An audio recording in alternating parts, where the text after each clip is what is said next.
इस जगह मौजूद है कालिया नाग का सबसे बड़ा सबूत।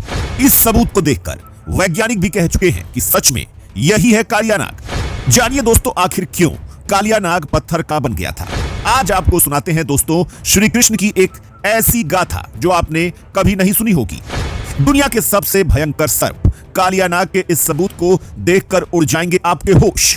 कई वैज्ञानिक कर चुके हैं पत्थर के बने इस कालिया नाग की जांच। दोस्तों, जब इस जगत के पालनहार भगवान श्री कृष्ण धरती पर आए थे तो उस वक्त वृंदावन में उन्होंने ऐसी ऐसी लीलाएं रचाई थी जो हम इंसानों के समझ से परे हैं। और दोस्तों, उन लीलाओं के आज ऐसे ऐसे सबूत मौजूद हैं जिन्हें देखकर भगवान कृष्ण के रहस्य और ज्यादा गहरा जाते हैं।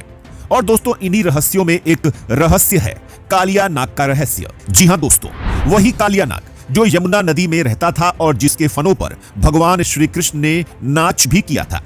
शायद दोस्तों आपको पता ना हो, लेकिन मैं आपको बता दूं कि कालिया नाग आज भी इस धरती पर मौजूद है, लेकिन वो इस वक्त पत्थर का बन चुका है। जी हां दोस्तों, पत्थर के बने कालिया नाग को देखकर भारत ही नहीं बल्कि दुनिया भर के वैज्ञानिक हैरान हैं। आइए दोस्तों, आपको सुनाते हैं भगवान श्री कृष्ण की वो गाथा जिसमें कालिया नाग पत्थर का बन गया था। दोस्तों, आप सब जानते हैं कि अपने बाल काल में भगवान श्री कृष्ण बच्चों के साथ खेला करते थे और एक दिन ऐसे ही वह यमुना नदी के किनारे खेल रहे थे कि तभी उनकी गेंद यमुना नदी में जाकर गिर जाती है, जिसे निकालने के लिए भगवान श्री कृष्ण यमुना में कूद जाते हैं और वहीं उनका सामना कालिया नाग से होता है।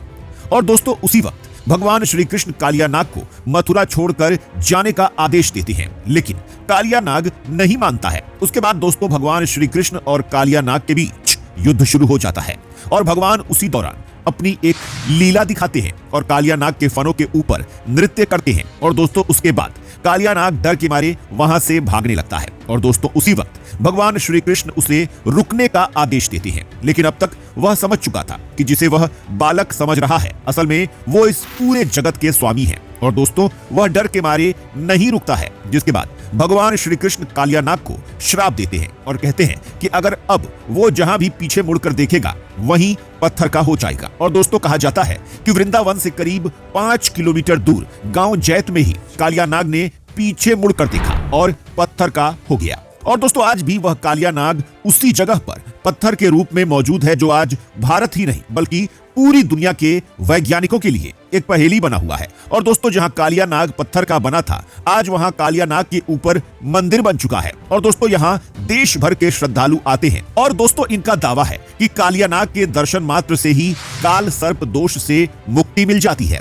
और दोस्तों, पत्थर के कालिया नाग का मंदिर अपने आप में काफी अद्भुत है। और दोस्तों, पत्थर के बने हुए कालिया नाग को देखकर यही लगता है कि जैसे मानो भगवान श्री कृष्ण ने कल ही कालिया नाग को पत्थर का बन जाने का श्राप दिया हो।